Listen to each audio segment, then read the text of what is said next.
Welcome back to my channel. Hello everyone, welcome back to my channel. Welcome students to part 3 of weekly current affairs series. Till part 2, we cover 26 updates. From update 27 onwards, we continue today.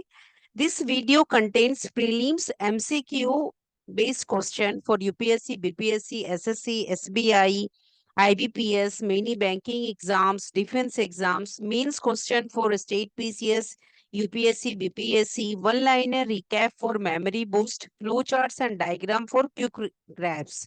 So each updates followed by MCQ, mains type question, one-liner recap. My dear aspirants, dream don't work unless you do. Every single day, every single update you revise brings you closer to your goal. Current affairs are not just facts, they are keys that unlock success in prelims, mains, and interviews. So let's dive into this week important updates with full dedication and clarity. So we are going to start the next updates to acquire the knowledge about the next update. The next update is age criteria in Indian education, which is a very important news. A recent development in 2025 have brought into lighter legal challenges around age limit for school admission in India. So there are some legal challenges about the age limits for school admission in India. It is started from the some news come from Madhya Pradesh. Madhya Pradesh Court ruled in favor of Madhya Pradesh High Court gives some news in favor of 11-year-old 11-year-old child student who is bright, very bright student. So Madhya Pradesh High Court ruled in favor of 11-year-old prodigy.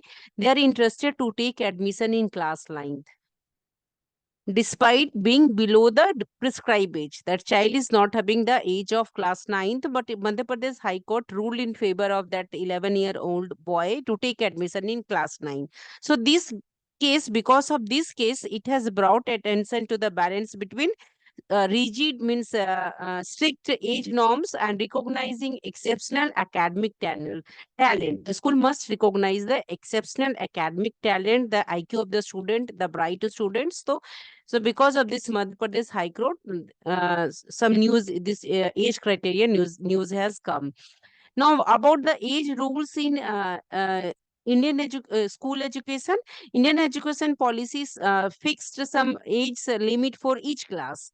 These are usually determined by, and the age of the student is determined by state or union territory governments. For example, in a class 9, generally, it requires a minimum age of 14 years. The child must be 14 years, student must be 14 years, then he will take admission in class 9.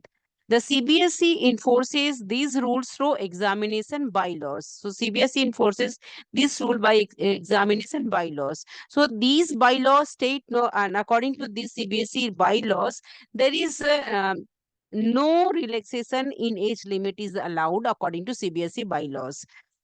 Now, according to the National Education Policy 2020, NEP 2020 also aligns school stages with some specific age ranges, some specific age criteria such as 14 to 18 years for secondary education.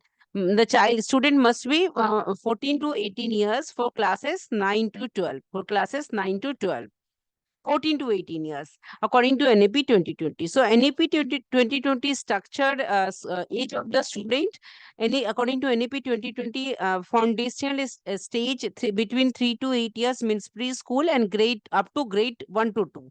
3 to 8 years, the foundational stage, preschool, grade 1 to 2. Then preparatory stage, 8 to 11 years, grade classes 3 to 5.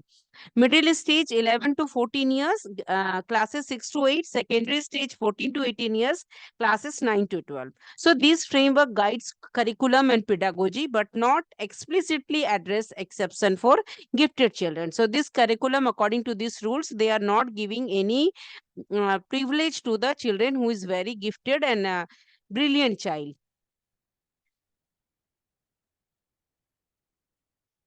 Now, in India, the age criteria for education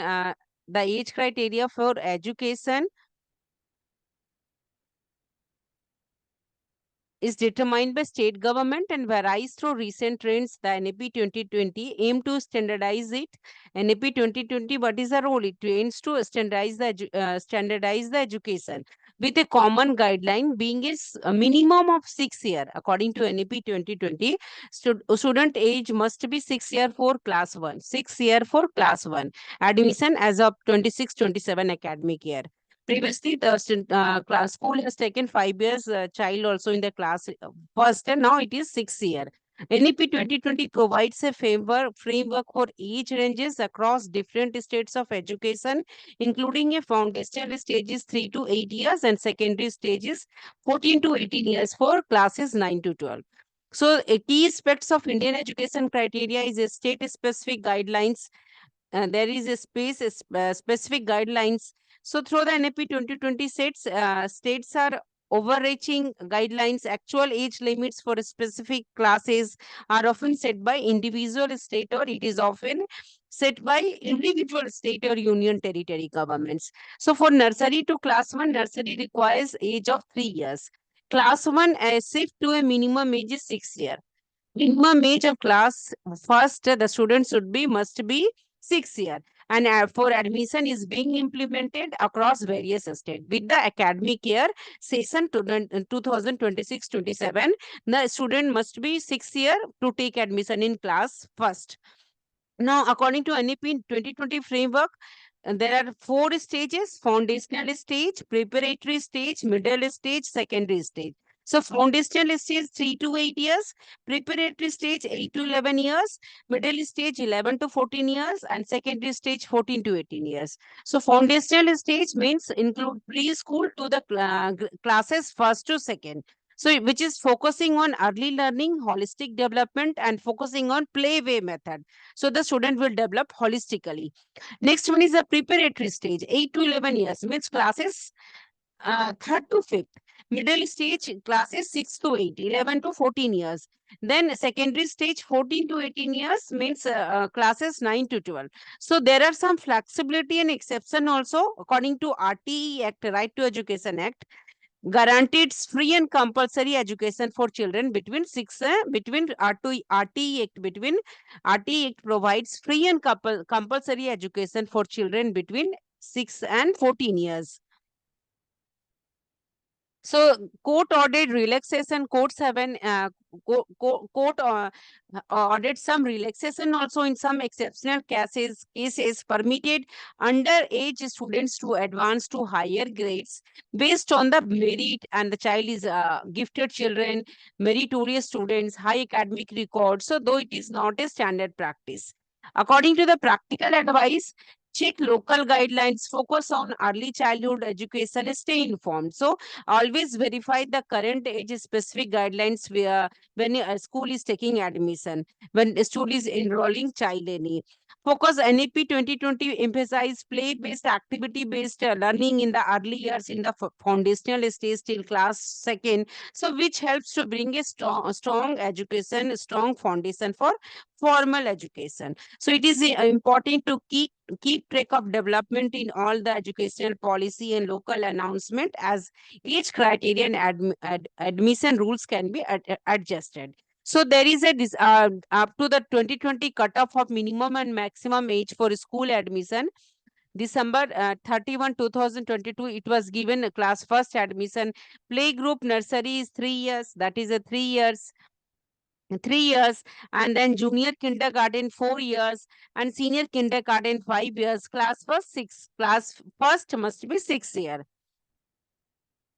Now, current situation, while the NEP guidelines are in effect, there is a temporary hold on their full implementation, where the NEP guidelines are in effect, but there is a temporary hold in the full implementation.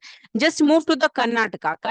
What the Karnataka Education Department has delayed the mandatory enforcement of the 6-year age for grade 1 admission.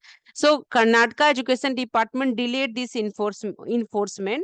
The child must be 6 years for grade 1 admission for the this session 2025-26. So this means that school have flexibility in accepting students who are over 5 years old. It is not fixed the child must be 6 year old. If the child is 5 years, 10 months old or older for grade one they will take admission in class first.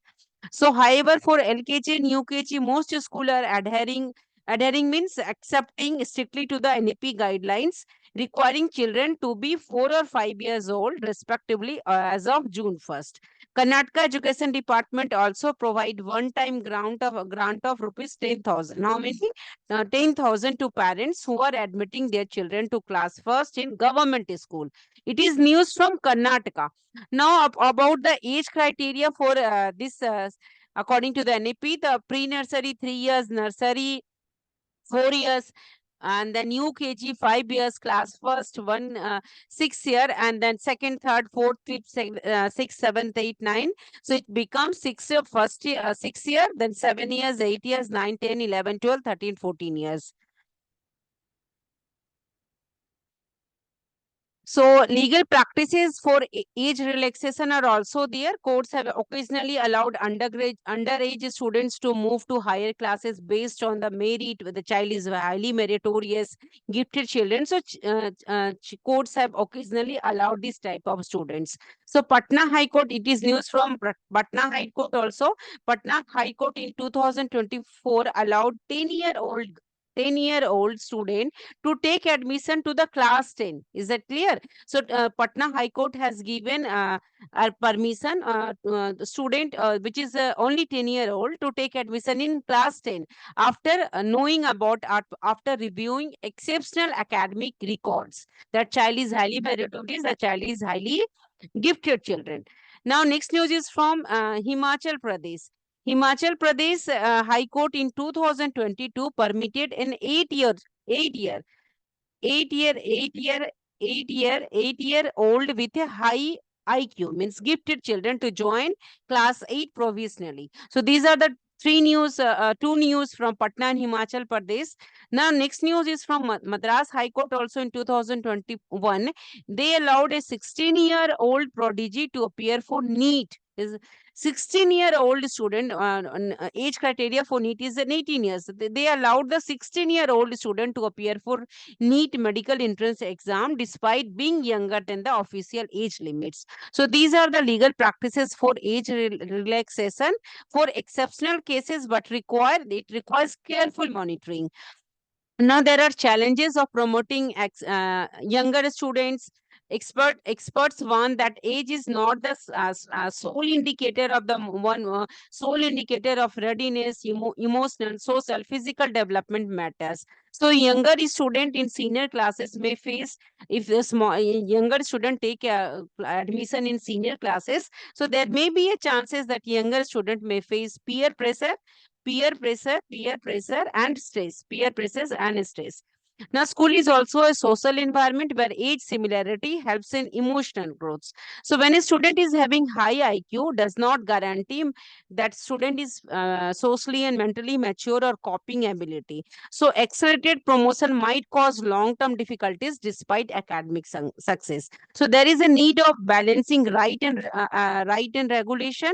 So, policies like NAP 2020 and CBSE regulation aim to standardized education. So court have brought into light the doctrine of legitimate expectation and equality under the constitution when denying exceptional in students.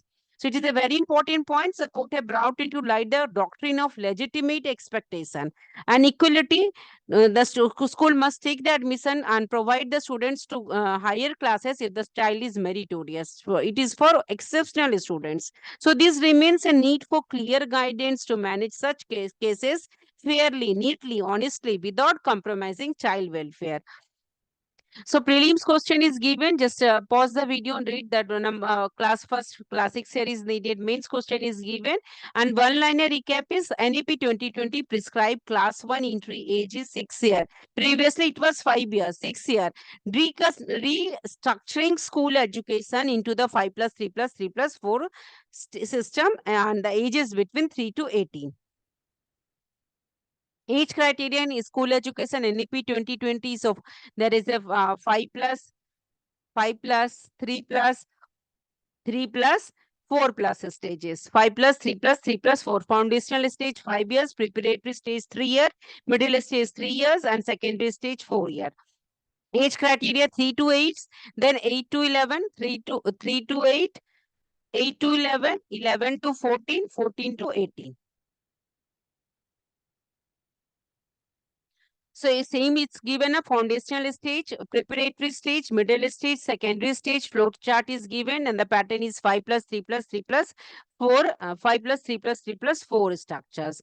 So what is the name is given? Foundational, preparatory, middle stage, secondary stage. Foundational stage up to class 2nd, preparatory stage 3rd to 5th, middle stage, and then secondary stage.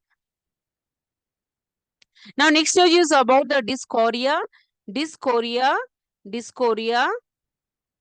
Balakrishnani. Dyschorhea Balakrishnani. So this news is from Kerala. This news is from Kerala. So Western Ghat region of Kerala, the Western Ghat region of Kerala has a wide variety of flora and fauna. So Western Ghat of Kerala has has yielded a new edible, the tuber species. Edible means eatable. Edible tuber species. The name of the tuber species is Dyschorhea balakrishnani. Dyschorhea balakrishnani. So it is found in area Western Ghat in Kerala, Western Ghat region of Sola forest. Which forest? Vayanand Evergreen Sola forest. It is found in Vayanand Evergreen Sola forest. So this yam is locally known as a Chola Kenjago named as by the Kathunianka tribes. Kathunian tribes known as a Chola Kenjago. So these species that new edible, which is eatable tuber species found in the Vayanand's Evergreen Sola forest. So this is species provides important promise for food security due to its a low glycemic index and excellent flavors. So this edible tuber has a very important food value, that it has a low glycemic index, and second one, it has a excellent flavors. About the scientific description of the Dyschorhea balakrishnani, which is a new edible tuber species, was scientifically described after a decade of observation, noting distinct male, and it has both male and female flowers. And it has not been documented before despite its local use. So it is not be discovered before despite its local use. Significance of this new edible eatable tuber species Dyschorhea balakrishnani is it is exclusively means it is found in that region, and the reason is a Vayanand Evergreen Solar Forest, which is a unique ecosystem in the Western Ghats. So this Vayanand region is rich in wild yam diversity with over 23 varieties across 14 species. So these yams are very important to indigenous diets. Indigenous diets and traditional knowledge, especially among the Kathionka tribal community. So it is very especially important diets. Indigenous means homemade diets and traditional knowledge about the tribal community, and the name of the tribal community is Kathionkar community. About the naming and recognition, why it is known as this tuber species is known as Dyschorhea balakrishnani. So it is, this name is named after the deputy superintendent of police and environmentalist who discovered this biodiversity research in Vayanand. So based on this, the name of that is Dyschorhea balakrishnani. What is the name? Dyschorhea balakrishnani. So his work includes documented edible plants, eatable plants, and help in biodiversity legislation like the Protection of Plant Varieties and Farmer Right Act, and that Farmer Right Act 2001. So this is the second species named in his honor, denoting his contribution. About potential for food security, Dyschorhea balakrishnani has a very important as a cultivated, it is a cultivated food crop. It is an edible food crop due to its low glycemic index, high nutritional qualities, and low glycemic index. So it could diversify tuber crops and support sustainable agriculture. Agriculture in the region. So its flavor, its smell, and its eatability and edibility makes it more attractive for the local and wider consumption as a eatable food crop. So this discovery put a stretch on the rich biodiversity of Western Ghats. It marks the importance of conserving wild variety of cultivated plants for ecological balance and food resilience. What are the role of tribal knowledge? The tribe's name of that Western Ghat, the tribe name, what is the name? Kathonkar tribes have long used chola, kichangu as a food source. So their knowledge was important for identifying the species. So preserving tribal language tradition is important for protecting such biodiversity and sustainable use of natural resources. So prelims question is given, which is a newly identified vegetative species, yam species, endemic to the Western Ghats. Endemic is found in that particular area. Now, mains question is given. One-liner recap is a newly discovered yam species endemic to the Western Ghats with significance for biodiversity, food security, and conservation. Endemic means found in that specific region of Western Ghats. So it is important for biodiversity, food security, and conservation. So flowchart is also given. Discovery of Discoria balakrishnani, endemic to Western Ghats, edible medicinal potential. It is a warm species, biodiversity significance and indigenous use, need for conservation and sustainable utilization. So it's a one-liner question is given. Discoria, one-liner recap. Discoria balakrishnani is a newly discovered wild Vayam species in the which forest? Solar evergreen forest of Vayanand Western Ghats. Edible observed after 10 years of to distinguish male female forms and named in honor of V. Balakrishnan in recognition of his work on tuber biodiversity. Tuber biodiversity. So it holds promise for food security, ecosystem conservation, and wild relative research. So five question. It is a 5-1. 5 question is given for mains question. Pause the video. Just practice all the question. Now, next news is a organoselenium compound targets aggressive breast cancer. Organoselenium compound. The compound is selenium compound. Organoselenium compound targets aggressive breast cancer. Recent research by Indian scientists has introduced a new nitro substituted selenium compound that shows promise against aggressive triple negative breast cancer. Research done by Indian scientists, and they have introduced a new type of compound, and that compound is nitro. That compound is nitro substituted organoselenium compound, and that so promise against means to it's act as a therapeutic against aggressive triple negative breast cancer.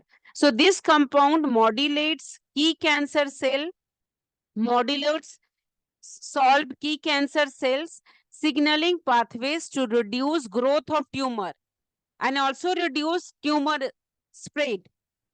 So the study demonstrate the potential of multi-targeting agency in cancer therapy. So it is a useful for cancer therapy. So they introduce a novel nitro substituted organoselenium compound, which is used in cancer therapy, especially breast cancer. So organoselenium compounds are, what are organoselenium compounds?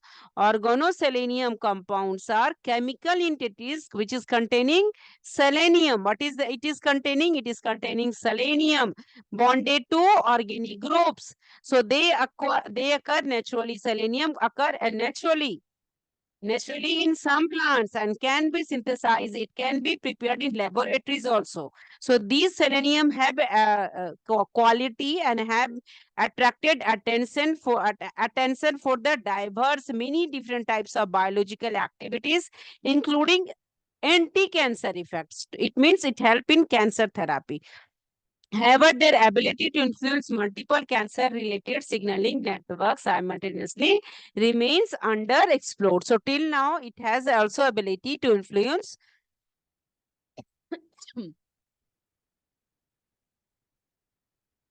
multiple cancer-related signaling networks simultaneously remain underexplored.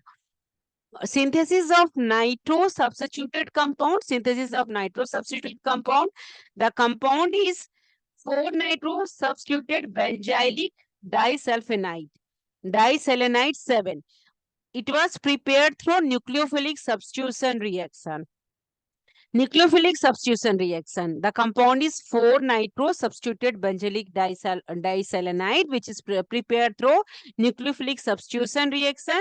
So researcher use benzylic halides and selenium derivatives like sodium diselenide and sodium hydroselenide for the manufacturing of nitro substituted compounds. So these selenium reagents were prepared by reducing elemental selenium with the help of sodium borohydride under inert condition. Inert condition to prevent any undesired chemical reaction, combustion, explosion, where there is no reactive gases are there. So this controlled synthesis ensured the formation of targeted but compound nitro substitution organoselenium compound, which act as a helpful in cancer therapy. So there are a mechanism of action against cancer cell. So diselenide 7 act as a targeting multiple survival pathway within cancer cell. So what is its function? Diselenide 7 block the ACAT-mTOR and ERK signaling. It block the ACAT-mTOR and ERK signaling. It block these pathways, which is important for cell proliferation and survival. So this compound generates reactive oxygen species, ROS, which induces oxidative stress. And with the help of this, there is a oxidative damage take place, and that impairs, it's not allow cancer cell to do the promotes apoptosis. Apoptosis means cell natural death.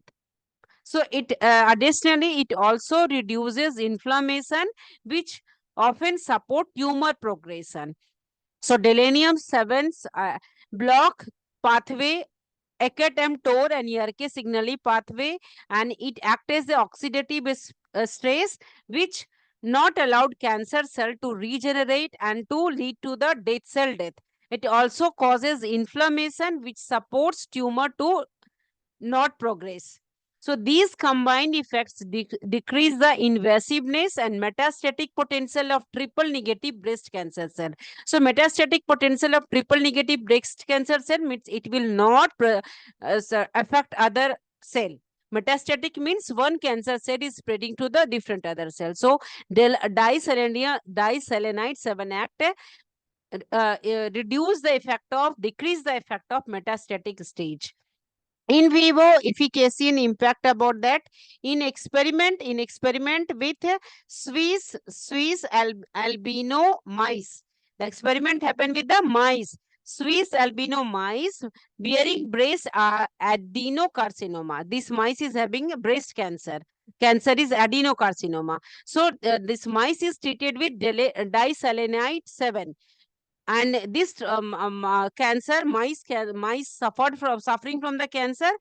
With the treatment with diselenide 7, they showed reduced tumor volume. So it also inhibited angiogenesis, the process by which tumors develop new blood vessels to sustain growth.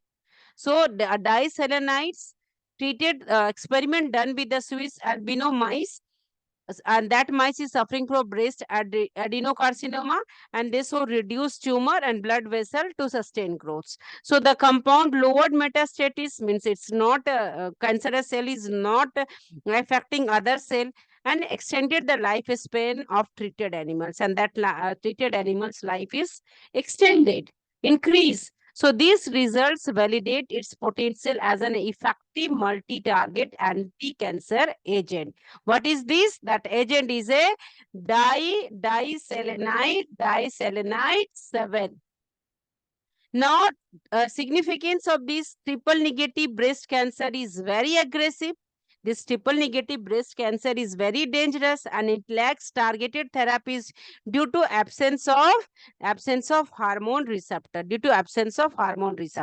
So this new nitro substituted organoselenium compound offers a new approach by simultaneously modulating several oncogenic pathways, cancerous pathway. So these multi-targeted strategy may overcome resistant mechanism common in cancer treatments. So it is a very important role of this is diselenium 7. Prelims question is given, mains question is given, one-liner recap.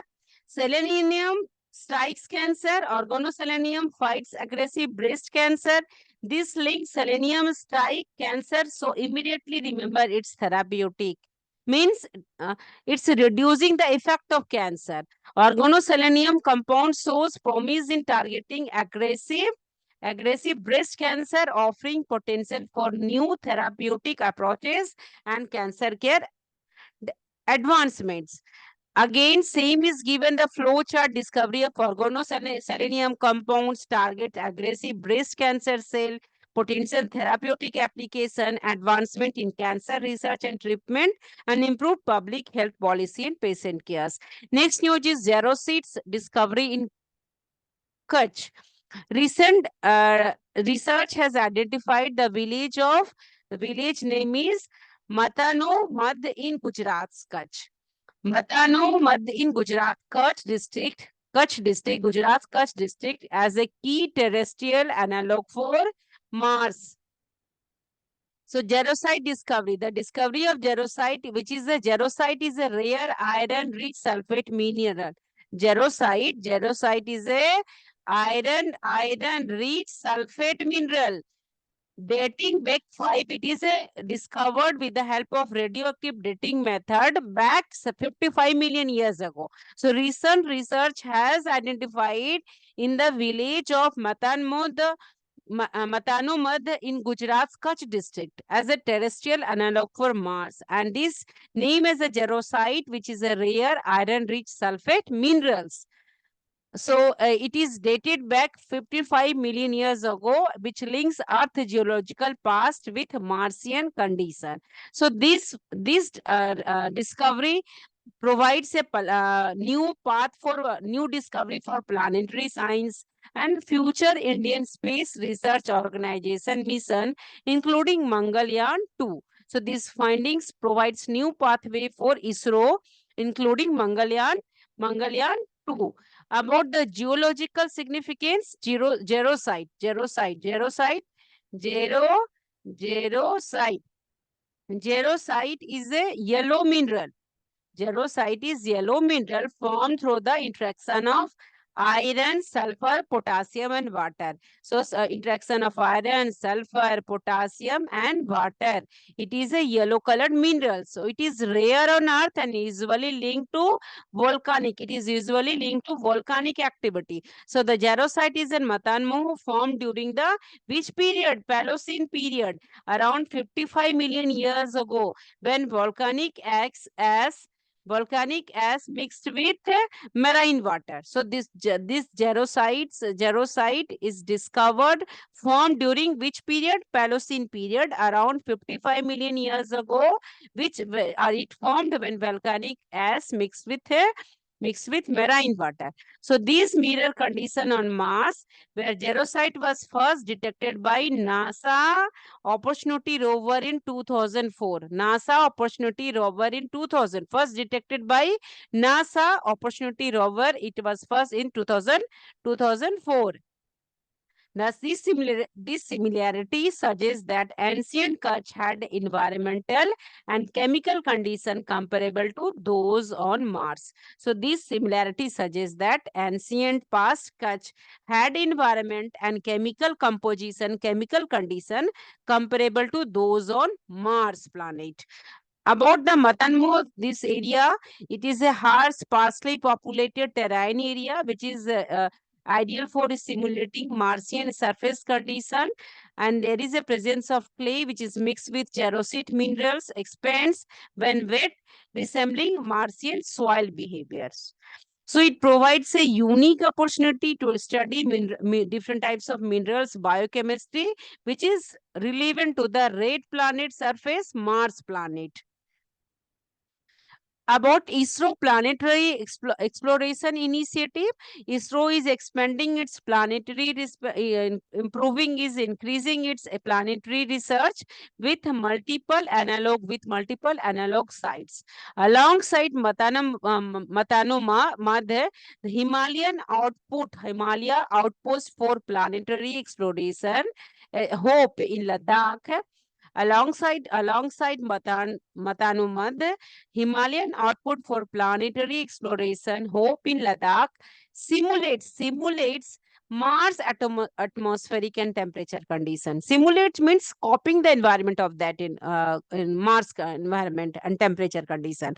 Recently, two crew members spent 10 days in a Mars habitat replica, copying at a replica at 4,500 meters altitudes, experiencing low oxygen and sub-zero temperatures. So recently it is performed. Together, this site support ISRO Mangalyaan 2 mission by providing practical testing ground for instrument and human factors. There are few implications also. Geroside presence is a strong indicator of past water activity, which is important for life. So it can trap organic molecules and elements that support life, making it crucial for astrobiology. So studying geroside deposit in Kutch, it could reveal clues about Mars paleo environment. It could reveal about Mars paleo environment and potential habi habitability. So this discovery also help in mineral exploration and helps design future mission which are focused on detecting life on Mars, detecting life on Mars. So conservation and geoheritage importance is also there. So scientists advocate for its geroside protection as a planetary geoheritage site due to its scientific value, and it is important for ongoing and future research to discuss about the detect life on Mars.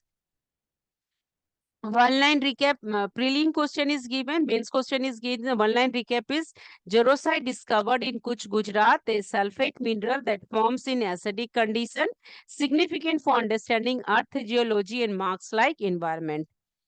Geroside discovery in Kutch, sulfate mineral found in acidic condition, geological importance linked to Mars explorations and significance, planetary science and earth geology.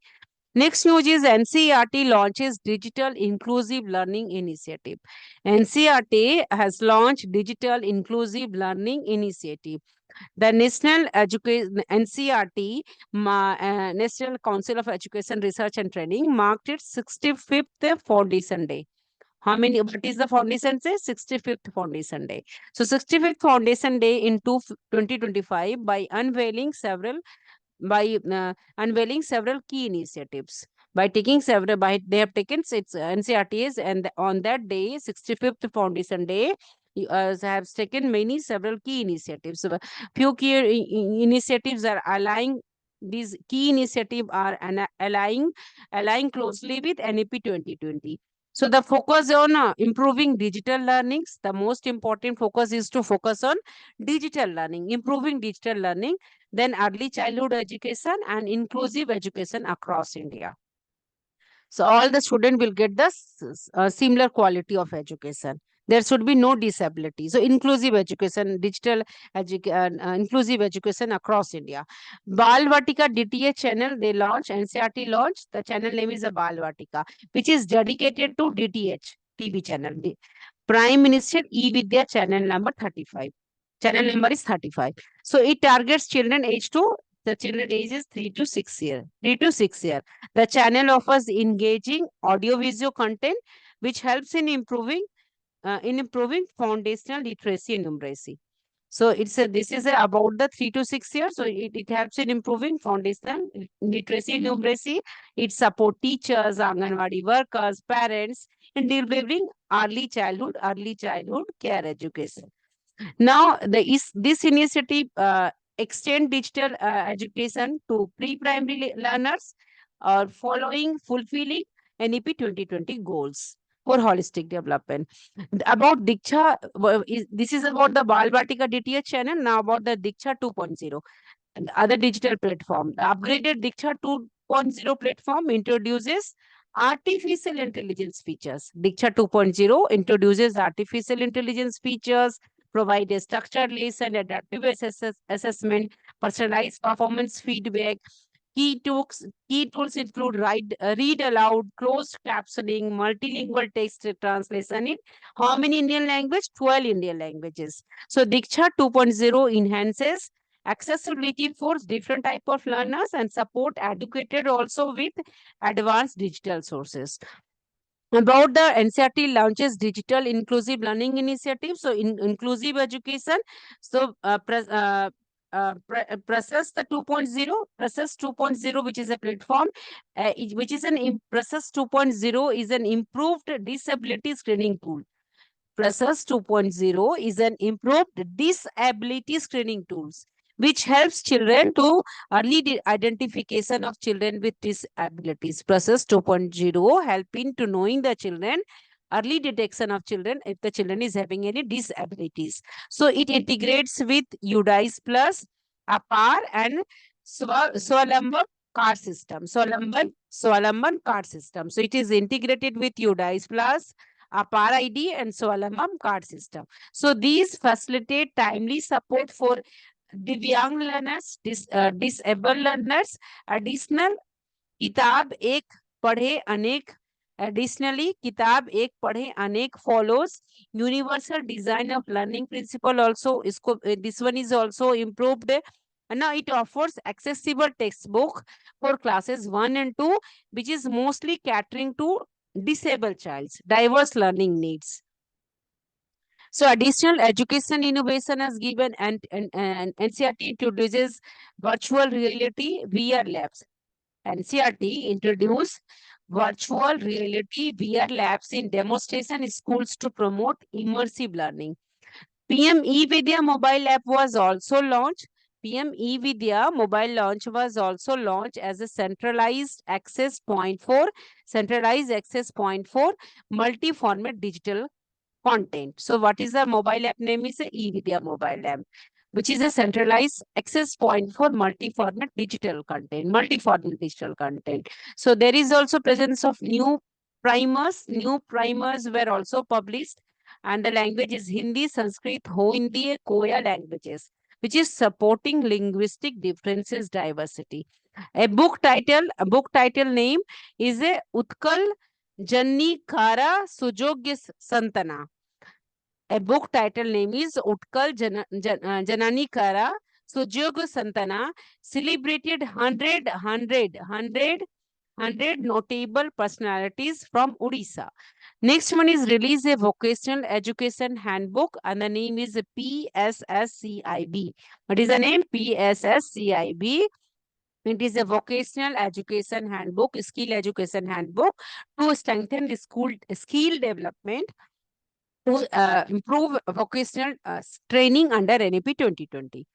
There is alignment with NEP, National Education Policy 2020. So this initiative reflects NCERT commitment to the vision of NEP 2020.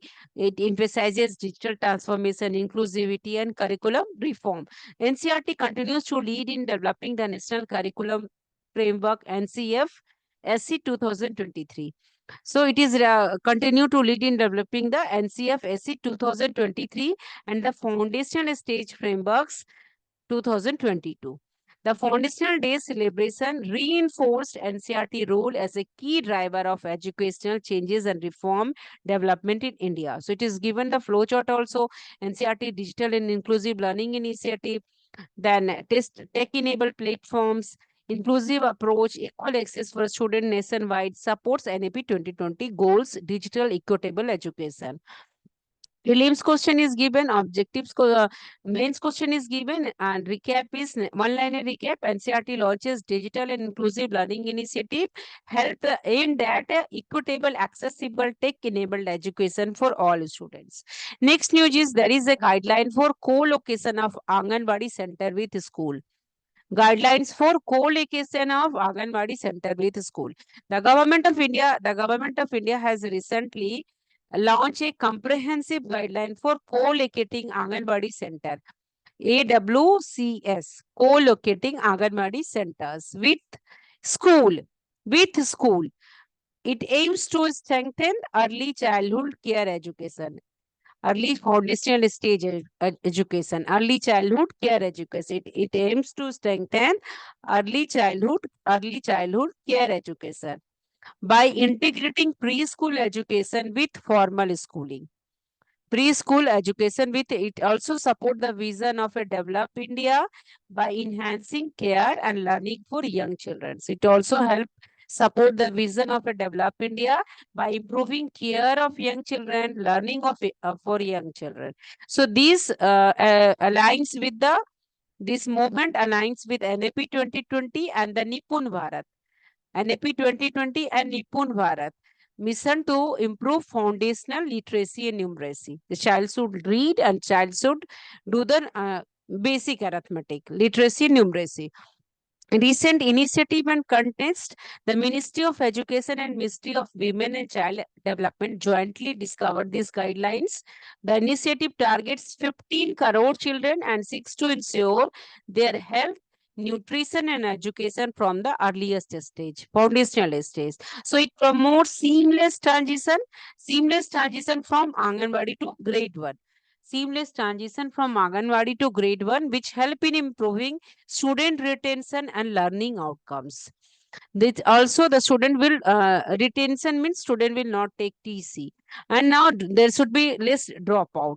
The plan also includes digital connectivity and for schools and the use of artificial intelligence tools to support teaching in Indian languages. To support teaching in Indian languages. So it is integrated with NAP 2020. NAP 2020 recognizes early childhood care education as the foundation of lifelong learning. It integrates 3 years of preschool into the 5 plus 3 plus 3 plus 4 structures. So the policy mandate delivery by early childhood care education via standalone co-locating Anganwadi centers, co-located Anganwadi centers, pre-primary section in school and standalone preschools. So all educators in this system are to be specially trained in early childhood care curriculum and pedagogy, which ensure equality early education to grade 1, from Anganwadi to grade 1. So this policy mandate delivery of early childhood care education with the help of a stand-alone AWC, co-located AWC pre-primary section in school and stand-alone preschool. So objectives of co-location guidelines: prepare children for formal schooling, prepare children for formal schooling smoothly, link Anganwadi center and primary school for joyful learnings. It also help in children retention, dropout rate will reduce at the primary level. It promotes holistic developments. It also encourage community participation and resource optimization. Key components of guidelines are establishing norms, criteria for co-location. It maps Anganwadi centers with nearby school for effective integration, creating child-friendly learning environments, engage parent community stakeholders. So there are some challenges also in implementation. States and union territory follow different methods for Anganwadi functioning. All the states and union territories are currently following different models for Anganwadi functioning. So there are few challenges. So this guideline acknowledge these differences and operational challenges. Timely convergence between education and women and child development department is very important. So this collaboration will strengthen early childhood care education and foundational learning services nationwide. So it is a new method use of innovative teaching learning materials like Jadu Pitara, Jadui Pitara. These are involved. And these tools align with NCF for the National Curriculum Framework for the Foundational Stage and NEP 2020. So broadband connectivity in schools, digital connectivity in school will support digital education, artificial based learning, making education more accessible and effective. Next news is Global Peace Index 2025. It's very important news. The 2025 Global Peace Index by the Institute for Economics and Peace by the Institute for Economic and Peace offers a hopeful view amid global turmoil, global disturbance. It ranks countries based on peace. It ranks country based on criteria are peace, governance, social trust, and security.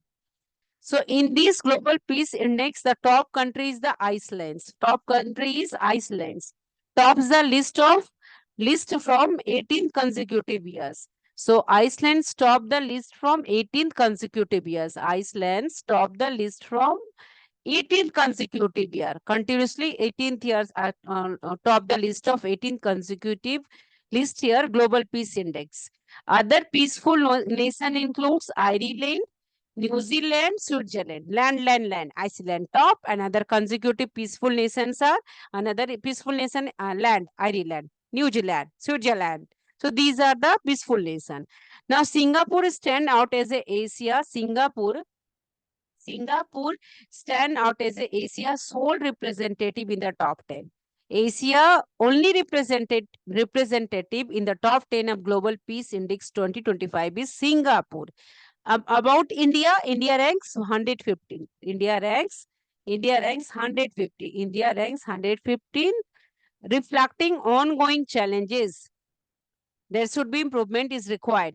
Now about Iceland, which tops the list for the 18th consecutive years, it remains the Iceland's remain the world's most peaceful country since 2008. 18 consecutive years since 2008. Low crime rate, minimum militarization define its society, peaceful society. So in Iceland, there is a police do not carry any firearms, denoting public safety and trust. Community bond are strong, so it reflects calmness and public space. Now, next about the Ireland's transformation to stability. Iceland is first. Iceland is first. Then Ireland is second. Ireland. Ireland is ranked second in 2025. So it shifted from past conflict to peace through neutral military policies and social welfare. So it shows their neutral military policies and social welfare, reduce inequality, inclusive governance. So they have ensured stability. Now, Ireland exemplifies how social reform can encourage national calm. Now New Zealand rise. New Zealand. Now about the news from the New Zealand. New Zealand. New Zealand rise in peacefulness. New Zealand move up to third. First is Iceland, then Ireland, then New Zealand's third place. So strict gun regulation, fewer terrorist acts contributes to its safety. So the influence of Maori culture and a slower pace of life in New Zealand reinforce community peace spirit. Other countries, first is First is Iceland since 2008. Second is Ireland. Third is New Zealand. Austria is the fourth. Austria is fourth. Austria is fourth. Supported by strong governance and low crime. Austria fourth. Switzerland holds fifth place. Singapore ranks sixth, and it is the Asia's country, only top 10 country, Singapore. So it is strict law and efficient governance keep crime rates very low. Seventh is Portugal, Denmark, eighth, Slovenia, ninth, Finland, 10th. So India's position, India is placed 115th in 2025. There is a regional disputes, urban crime, internal tension impact its peace ranking. Now, दुनिया के सबसे असुरक्षित देश Afghanistan, Yemen, Syria, south Sudan, Iraq.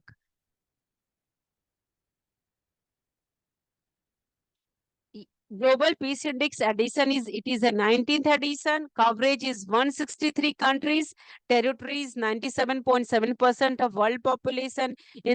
Produced by Institute for Economics and Peace, IEP. Peace domains is safety and security, ongoing conflict, militarizations. Indicators use 23, qualitative, quantitative. Global trend is peaceful dropped by 0.36%. It is very important point. 13 drop in 17 years. Most peaceful countries, Iceland since 2008. Top 5 peaceful countries: Iceland, Ireland, Austria, New Zealand, Switzerland. Land. Iceland, Ireland, Australia, New Zealand, Switzerland. Least peaceful countries, new lowest is Russia. Bottom 5 countries: Russia, Ukraine, Sudan, DRC, Yemen. Most peaceful region is Western and Central Europe. Least peaceful region in Middle East and North America. India's rank is 115th. Now, Global Peace Index, top 10 peaceful countries which are known for their low crimes, minimal conflict, strong governance, low military involvement. So, given Iceland, Ireland, New Zealand, Australia, Switzerland, Singapore, Portugal, Denmark, Slovenia, Finland. Least peaceful countries, they are about the most global peace index, most peaceful countries. This one is the most peaceful countries. Number is one is Iceland since 2008. Least peaceful is Russia, 163 position. GPI rank: Ukraine, Sudan, Democratic Republic of Congo, Yemen, Afghanistan, Syria, Southern Sudan, Israel, Mali. So last rank GPI rank is Russia. Because of there is often attack affected by different types of war, terrorism, and high level of political instability. So countries like Russia, Ukraine, and Afghanistan continue to face severe type of armed conflicts and humanitarian crises. Now, Global Peace Index, India rank 115th in India rank is 115th in Global Peace Index with a score of 2.229. So this represent a slight improvement from last year rank, which is 100, which was 116 in 2024. Last year India's rank was 166. This year is 115. Last year 116. So there is a upward trend from 2019 onward. So it is about the India. So India 2019 114, 2020 113, then 23, 126, 2024 116, and present it is 115. Regionally, India is ahead of its neighbors. Bangladesh 123, Pakistan 144, Afghanistan 158. So, however, it still faces challenges like border tension. India faces local unrest and regional conflicts. India is improving. MCQ based question is given. Pause the video and just go through it. Prelims question objective sort is given. Just read the question. What are the three broad domains by GPI? How many active state-based conflicts? What is global economic cost of violence? And which country has retained the top position as the most peaceful in 2025? GPI 2025 India's rank. Then mains question is given. Just go pause the video and practice it. Next news is CEREBO, Cerebro. CEREBO. Cerebro is a recent advancement in brain injury diagnosis. Brain injury diagnosis. Brain injury, recent advances in brain injury diagnosis have introduced Cerebro.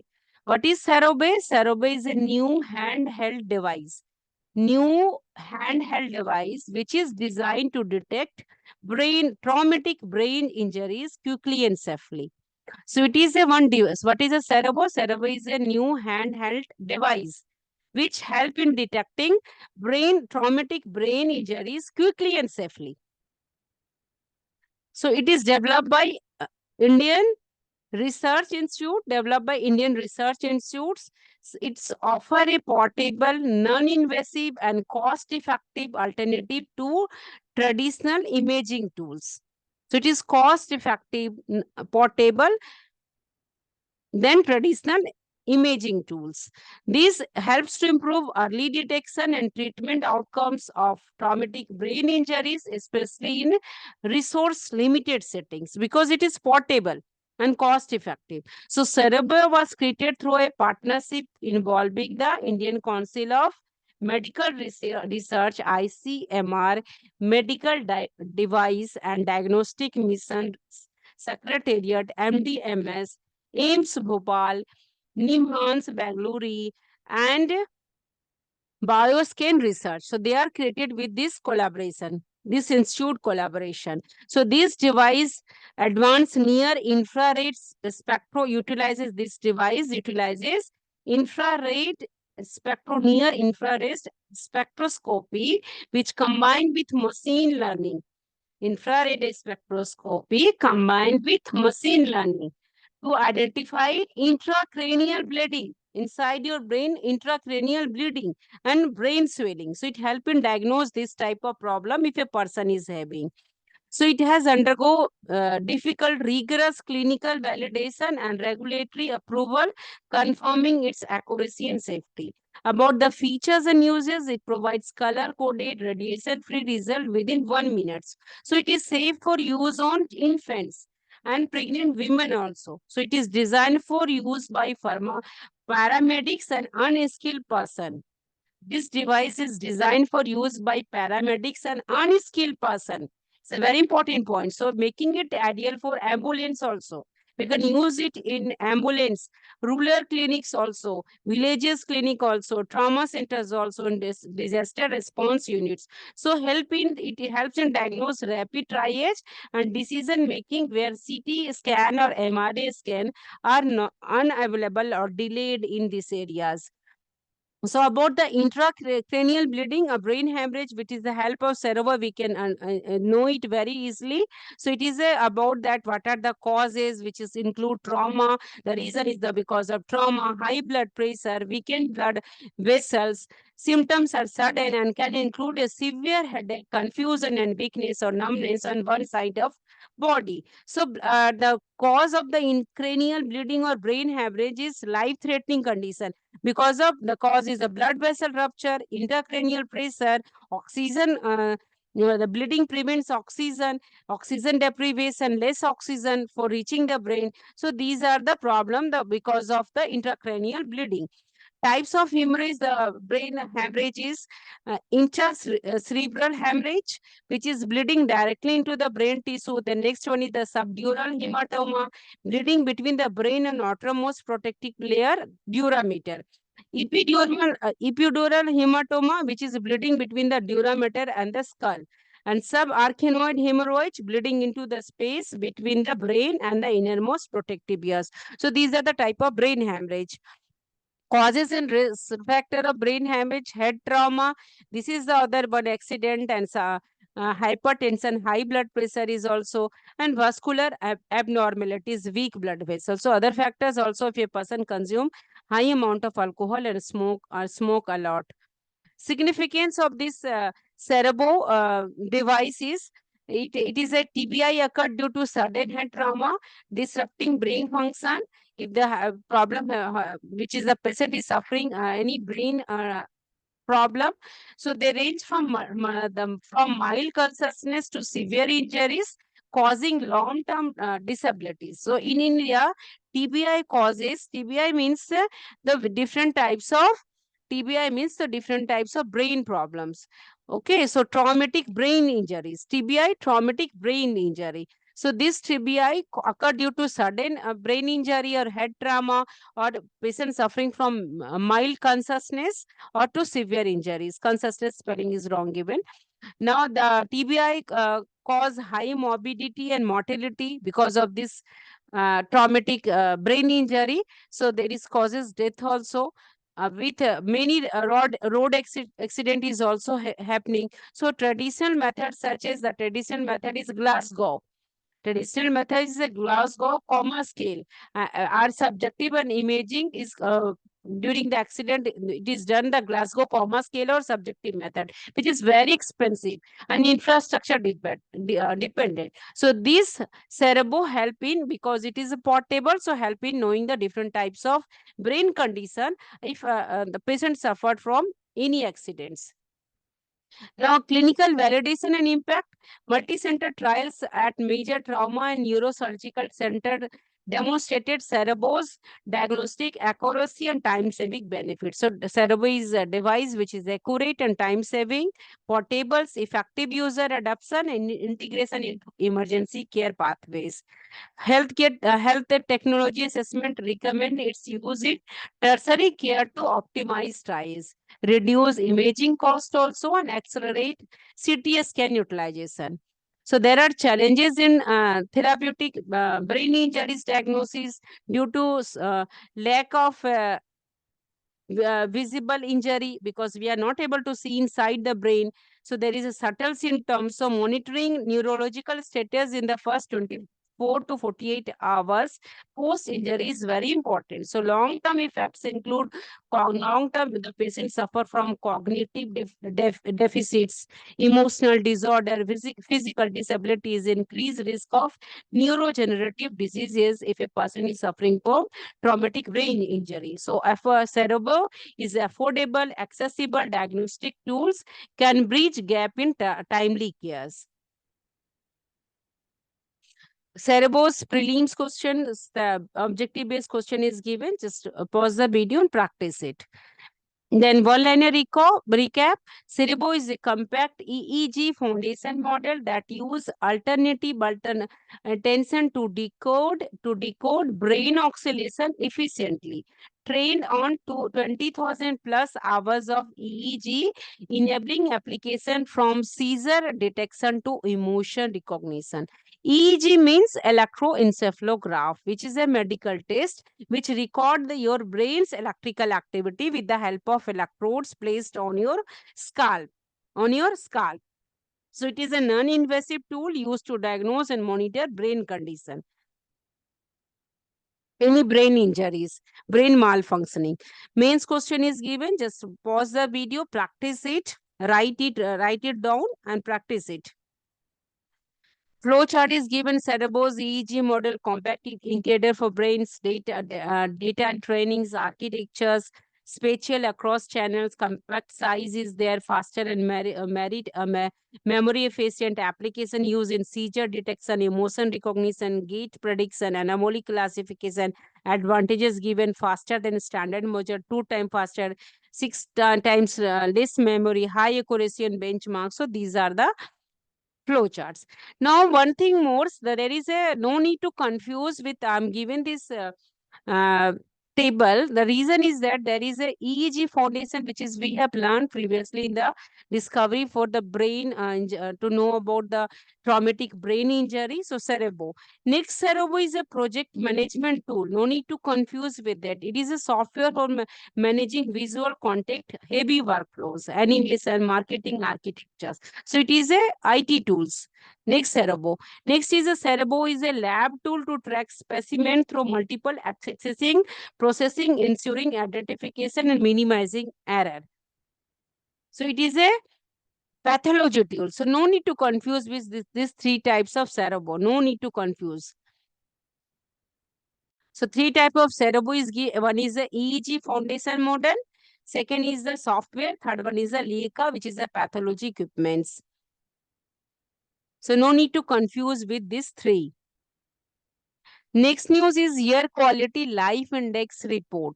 Air pollution has become the most critical health issue, most critical health threat in India in 2025. The air quality index report by the Energy Policy Institute, air quality life index report given by the Energy Policy Institute at the University of Chicago, and they revealed the India is having toxic air. That toxic air reduces the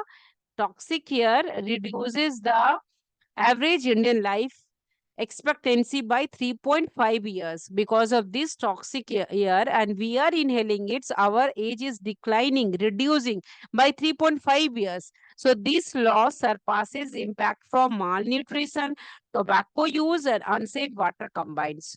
If a person is suffering from malnutrition, consuming smoking, tobacco use, unsafe water combined, but because of air quality life index is reducing, our age is reducing by 3.5 years. The entire population of 1.4 billion live in these areas, exceeding the World Health Organization safe limits for particulate PM, particulate matter P.2.5. So it is exceeding PM matter. PM is 2.5. So impact of air pollution on life expectancy on Indian population, life is reducing 3.5 years, and it also reduces life expectancy, childhood and maternal this is more than the double the life lost due to childhood and maternal malnutrition. Childhood and maternal malnutrition, the life reduces only 1.6 year, but because of the air quality is bad, we are reducing our life by 3.5 years.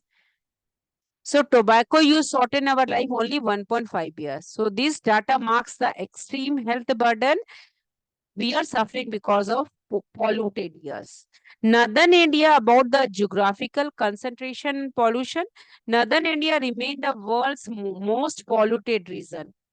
Around 544.4 million people, or 38.9% of the population, live under severe population level, and mostly the Delhi NCR is worst affected, where residents are losing their life 8.2 years of life expected. We are living in Delhi, so we are losing our life 8.2 years of life due to air quality. Other life impacted states includes, because of this poor air quality, Bihar 5.6 year lost, Haryana 5.3 year lost, Uttar Pradesh 5 years lost. Even under India's national particulate matter 2.5 standard, which is less strict than WHO, Delhi NCR resident lose nearly 5 years of life. Lose nearly 5 years of life.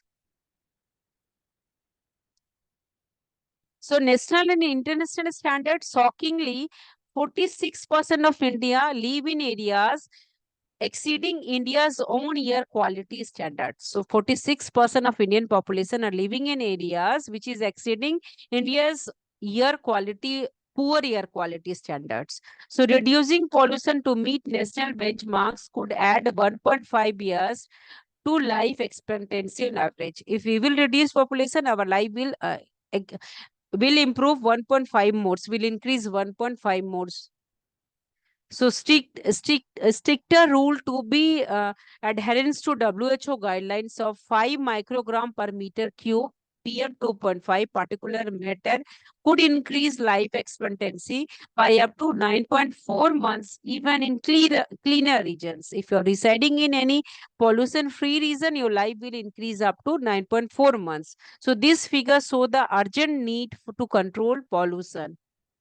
So about the South Asia pollution crisis. South Asia is most populated region globally. South Asia is most populated region globally.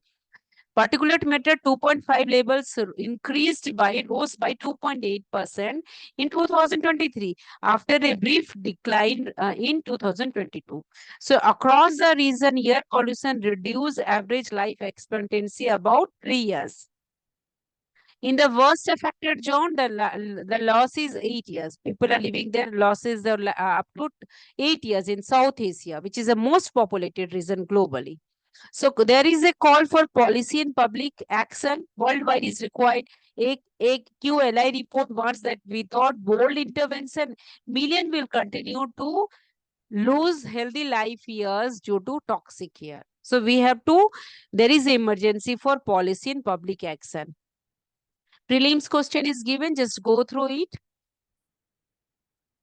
Mains question is given, pause the video, practice all, write it down, practice all, point to point for civil services exam. An MCQ for all different types of exam. One-liner recap is AQLI translates long-term exposure to particulate air pollution PM 2.5 into its impact on life expectancy, showing how reducing pollution to WHO guidelines level could add years of life globally, especially in polluted regions like South Asia. Air quality index, purpose and focus, flowchart is given, key findings, regional impact. So converts PM 2.5 pollution into years of life lost, helps policymakers, public researchers, makes abstract data relatable to citizen. Key findings are life expectancy loss is 2.3 years globally approximately. It affects 59% of world population, lives in area above WHO limit. Pollution bigger risk than unsafe water and risk. So because of bigger risk, pollution is a bigger risk. Regional impact, South Asia worst affected, India, Bangladesh, Nepal, Pakistan, South Asia countries, India, Bangladesh, Nepal, Pakistan. Delhi, approximately 8. We are living in Delhi, so we are losing our life. 8.2 years life lost. India average, the people are, because of worst condition of population, the life expectancy is reducing 5.3 years approximately. China improving slightly due to strict policies. So these are the policy implication. Curb vehiculars, industrials, crop burning sources, expand clean energy transport, strict air quality standards should be adapted. So these are the policy. Next news is Ghagar River flood risk and management in Punjab. So it is a news from Punjab. Recent many heavy rainfall take place in Punjab. So it took place in Punjab. The heavy rainfall in the opening of food gates at Sukhna Lake, opening because of heavy rainfall in opening of food gates took place at Sukhna Lake, which have caused the Ghaga River in Punjab to cross dangers. So which triggered alerts in Mohali and Patiala districts. So this river's overflow affected several villages. So authorities report the situation is currently under controls. So the Ghagar is a major rain-fed river which possesses recurrent flood risk in Punjab's Malwa region due to its seasonal nature and lack of major storage infrastructures. So Ghaga River is the Punjab largest rain-fed rivers. It originates in the Shivalik foothills near Dagsai, Himachal Pradesh, and flows through Haryana before entering Punjab's near Deravasi. So it is a seasonal and remain mostly dry outside the monsoon. Flooding and vulnerability. So it's known locally as a Malwa River of Ghagar River is known as locally as a Malwa River of Sorrow. Malwa River of Sorrow. The Ghagar causes frequent flooding during monsoon. Sudden water level increases, inundate fields and villages, damaging crop and infrastructure, damaging crops, damaging lives, damaging infrastructure. So it is also known as a Malwa's River of Sorrow. There is a many encroachments, silt buildup, weak embankment, worsen flood risk. So historical floods happened because of this in 1988, 1993, 2008, 2019, 2023. So it's a recurring threat to this region. So tributaries and hydrology, the Ghagra receive water from several seasonal tributaries originating in the which hills, Sivalik Hills. So key tributaries include Kaushalya नदी, तांगरी, मरकंदा, पटियाला बड़ी नदी, Patiala किरोय, Thabola Valley Choy, and Srini Choy. So these streams swell rapidly during heavy rains, increasing the river's discharge and flood potential downstreams. So there is a flood need and management is required. This flood control relies on a smaller embankment and barns are required, which are often insufficient. So rapid water level rises demand real-time monitoring and quick response. Prelims question is given. Just pause the video, practice it. Mains question is given. Just pause the video and practice it. One liner recap. The Ghagar is a rain-fed seasonal river flowing through Himachal Pradesh, Haryana, and Punjab. Himachal Pradesh, Haryana, Punjab. HPH, Punjab. Himachal Pradesh, Haryana, Punjab. Sudden high monsoon flows, siltation, encroachment, and weak flood infrastructure produce recurring continuous flood risk in Punjab's Malwa region, demanding interstate cooperation, floodplain zoning, embankment strengthening, and a small dam or reservoir approaches for management. It's given the flow charts. Food flood causes affecting tributary inflows are given, weak embankments are there, weak band is there, channel narrowing, encroachment is given, food impacts are there, many flood impacts, crop destruction, displacement, loss of infrastructure, livelihood halts, and risk factors is given. So management measures are also given. Just pause the video and practice this also. Next news is PC Ghosh Commission report on Kaleswaram project irregularity. It is a news from Telangana. The Telangana Assembly recently witnessed a heated debate over PC Ghosh Commission report.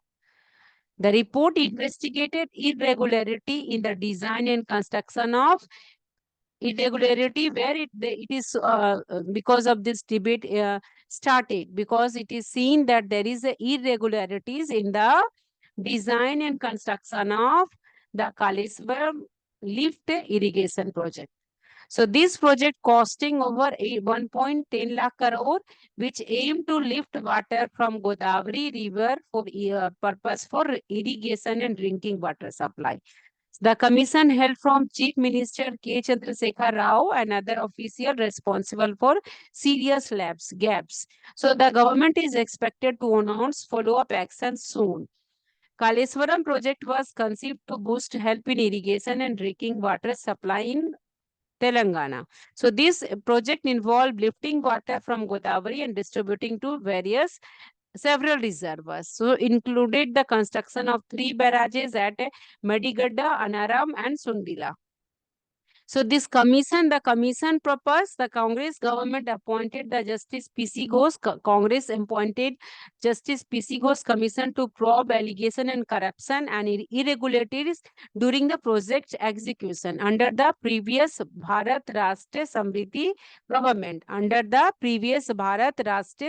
government.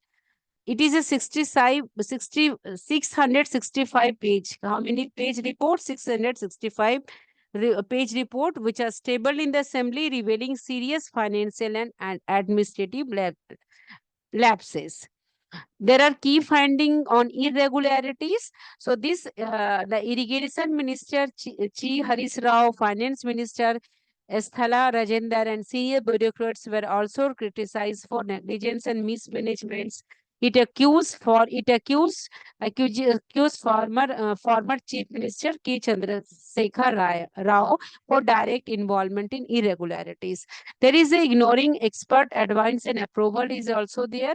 It granted administrative approvals without vetting the detailed project report through the Central Water Commission.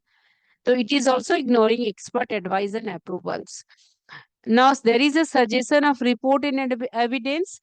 The officer, including the retired Chief Secretary S.K. Joshi, Engineer-in-Chief Muralidhar Rao, were found to have surpassed critical expert committee findings. The finding was described as malicious. There is a fault, unfair, enabling unauthorized construction. So the project cost overruns led to a budget borrowing 87,449 crore. So the report brought into light the lack of financial accountability and the siphoning of public funds under the guise of project expenses. Now, prelims question is given. Just pause the video. Question 1, 2, 3, 4, 5 question are given and just practice it. Mains question is given. Answer the how to write, points to cover. This one also. So just pause the video, practice it. Again, the mains question is given. Just pause the video, practice it. Now, flow chart is given. Commission set up led by Justice PC Ghosh. Task inquiry irregularities in planning and execution cost. Key finding is given. Cost overrun is a 38,500 crore, which leads to 1.1 lakh crore. Cabinet approval bypass. Expert one is ignored. Faulty design. So these are the key findings. So accountability is also there. Consequences, risk are there, and policy lesson are also there. Next news is from Bihar. Bihar launches Mukhyamantri Mahila Rozgar Yojana scheme.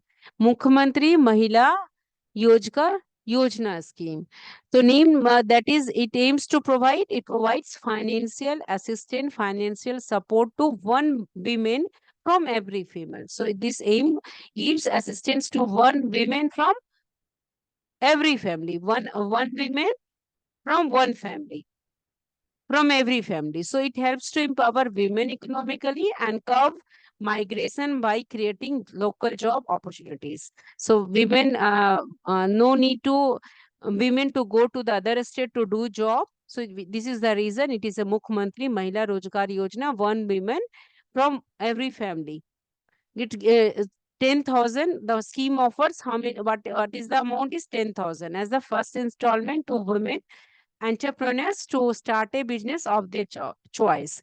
Application will open soon and funds will be directly transferred into the beneficiary bank account starting September 2025. So after 6 months, the government will assess the business progress based on performance. An additional grant of up to 2.2 lakh will be provided. Grant for starting 10,000, and then all the process 2 lakh may be provided. Implementation agency, the Rural Development Department is the nodal agency of this for this scheme. Urban Development and Housing Department will support implementation in urban areas. Local market or hard bazaar will be developed in villages and town to help women to sell their products effectively, efficiently. Eligibility and criteria to get these benefits. One woman from each family in Bihar is eligible. Only one woman from each family is eligible to apply. So detailed guidelines will be issued by the Rural Department. So it helped to encourage self-employment and entrepreneurship among women across the state. So Bihar is a history of women empowerment initiatives. Since 2006, the government reserved 550% seat for women in rural and urban local bodies. Since 2006, government released 50% seat for women in rural and urban local bodies. This led to women holding 57% of local government position. Very important point. Women holding 57% of local government position. Prohibition was introduced in 2016 following women's demand, improving social conditions. Education scheme is also included free school uniforms, bicycle for girls, scholarship for girls, and opening plus two high school in all gram panchayats, plus two intermediate schools too in all gram panchayats, opening of plus two high school in all gram panchayats. To 2025-6 budget, 2025-26 budget will include plans to open a college in every block to improve, to enhance women's education.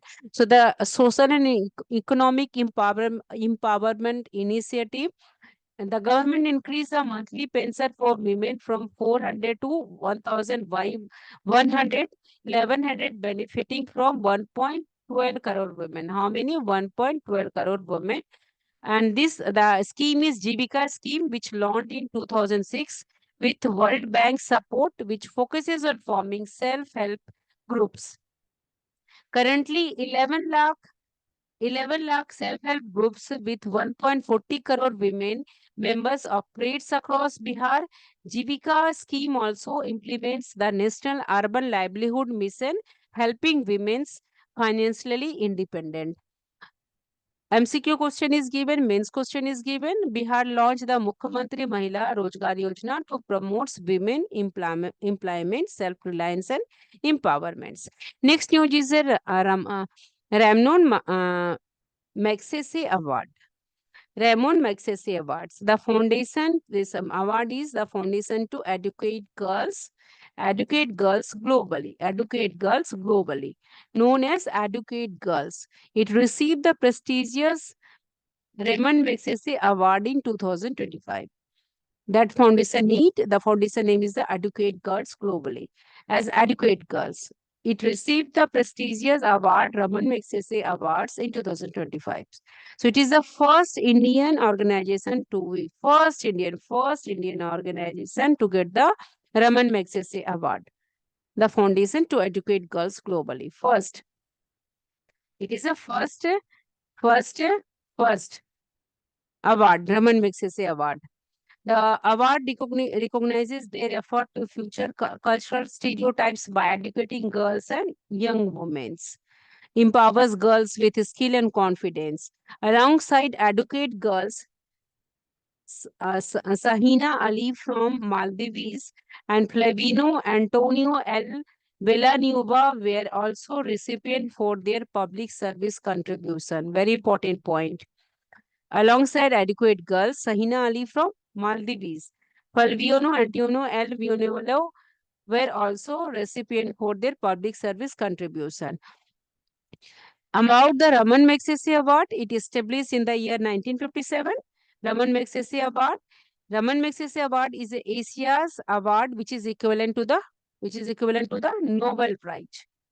So it honors outstanding leadership and community service across Asia. So the award was created by Rockefeller Brothers Fund and the Philippine government. This award was created by Rockefeller Brothers Fund and Philippine government. Winners are announced annually on August 31, which is the birth anniversary of former Philippine President Ramon Magsaysay. Is the on the because of the name of that award is Ramon Magsaysay Award based on the name of the birth anniversary of former Philippine President Ramon Magsaysay. So, which is a leadership and community service award across Asia, equivalent to Nobel Prize. Selection and presentation process is there. They select individual and organization demonstrative exceptional leadership and public service. So awardees receive a medallion featuring Raman Magsaysay profile and certificate. Significance of Educate Girls Award. Educate Girls recognition marks the importance of girl education. Their work challenges cultural norms and that restrict female education. By it, they promote literacy and life skill among girls to participate in different types of society activity. It also boosts global awareness of gender equality and education. So, who was Raman Magsaysay, which is the former seventh president of Philippines, Ramondel Puro Magnesis, born in 1907. Past Indian recipient of awardees, several Indians have received Raman Magsaysay Award for their contribution. Notable includes Arvind Kejriwal, Ravish Kumar, Bejwada Miss Wilson, and Sonam Wangchuk. Arvind Kejriwal, Ravish Kumar, Bejwada Wilson, Sonam Wangchuk. So their works span politics, journalism, activism, environmental conservation. So these reflects India's diverse efforts in social leadership and reform. Key facts among Raman Magsaysay about his Asia Nobel Prize, Educates Girls India, first Indian NGO to win the Raman Magsaysay Award, Educate Girl India. Sahani Ali Maldives for environmental works and Falviana Antino Lee Vanuale from Philippines, a prize known for lifelong work defending dignity of poor and oppressed, including through Arnold Jensen Kalinga Centers. Educate Girls was founded in the year 2007 by Safin Hussain. So its intervention include community mobilization, open schooling, Pragati, development impact bond model, reaching over 2 million girls, working in over 30,000 villages, high retention rates. So the award ceremony will be held on November 7 in Manila. In Manila, one-liner recap, Adequate Girl became the first Indian NGO to win Raman Magsaysay Award for transforming girls' education at a scale, joined by Sahina Ali, Maldives, for marine environmental works, and Falviano Villanuolo, Philippines, for defending the dignity of poor. Sahina from Maldives and Falviana from Philippines.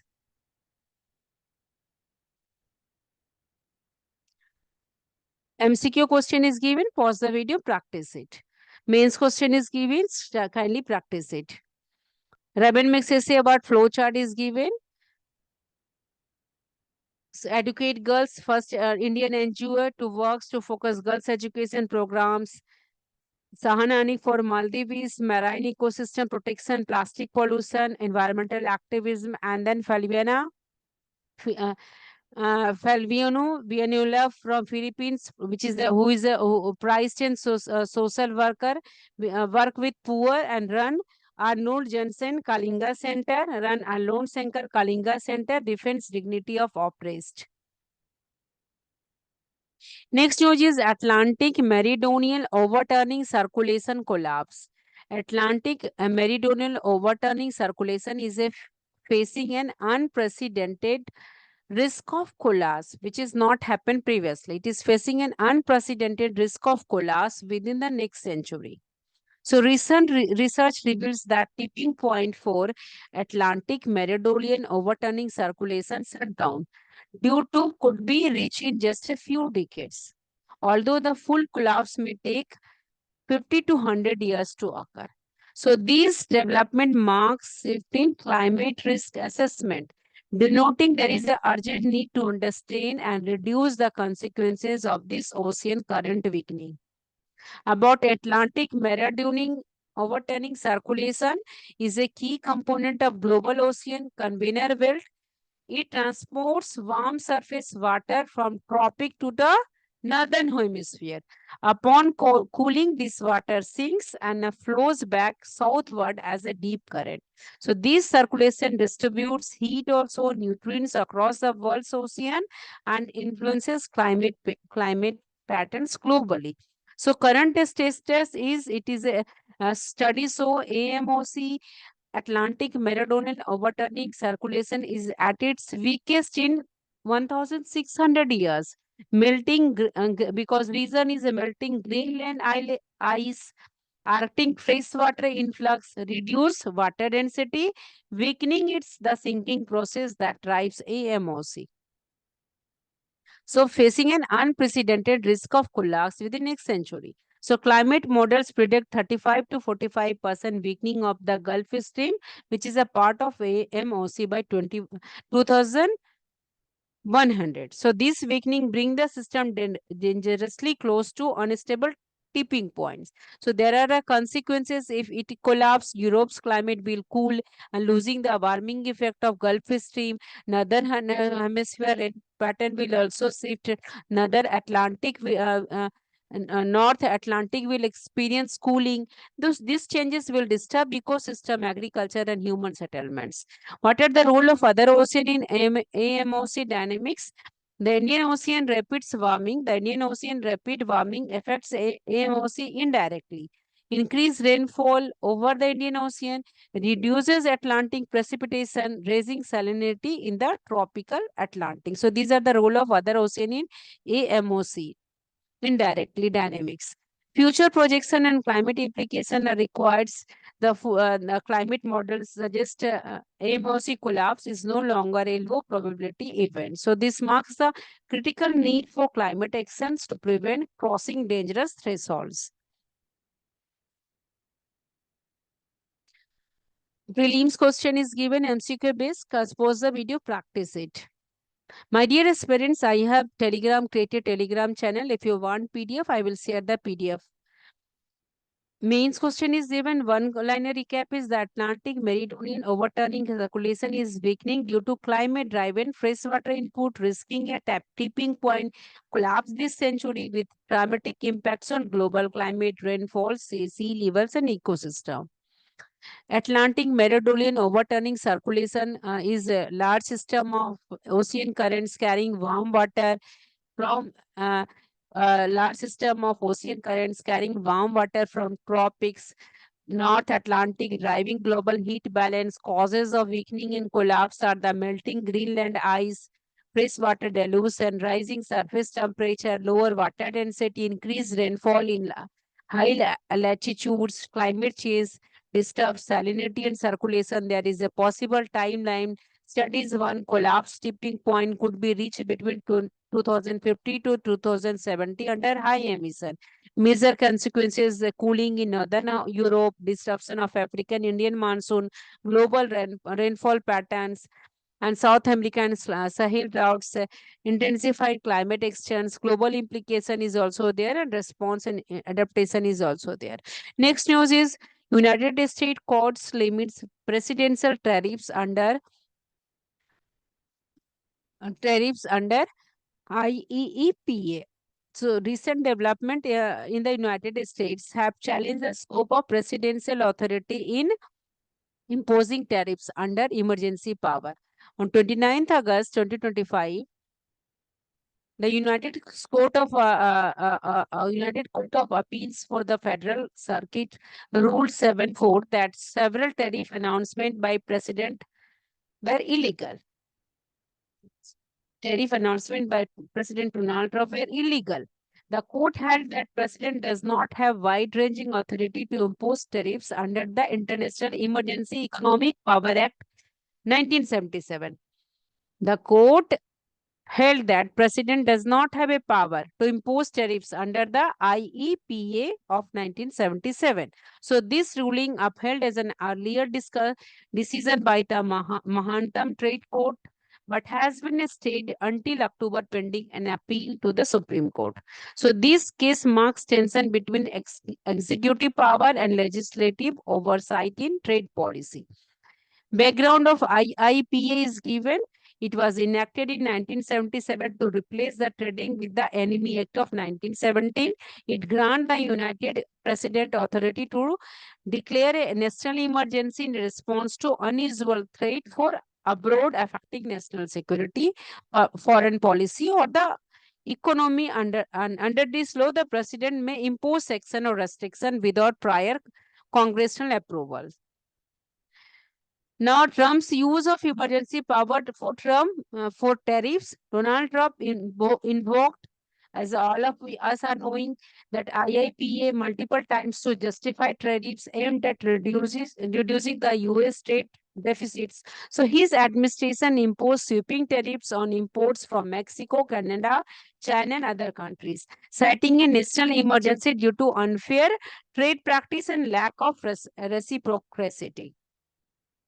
So notably, in February 2025, Trump announced 25 tariff on Mexico, 25% tariff on Mexico and Canada to pressure them on immigration and drug trafficking issue. In April, he introduced 10% baseline tariff and additional reciprocal tariffs targeting countries with large trade surplus against the United States. So there are legal challenges and court rulings. The United States Court of International Trade ruled in May 2025 that IAPA does not authorize unlimited tariffs. The federal court August ruling upheld this finding, limiting the president's power to impose tariff under IIPA. The impact on other tariff measures is also there. This includes section of 232 of Trade Expansion Act of 1962, which allows tariff on steel, aluminium, automobiles, copper based on national security investigation. So this ruling do not affect tariffs imposed under this other trade laws. So these two sections, they are given 232 of Trade Expansion Act of 1962 and other on tariff on solar panels under section 201 of the Trade 1974. So these are not imposed under other trade laws. There are significance for United States trade policy and executive authorities. Prelims question is given.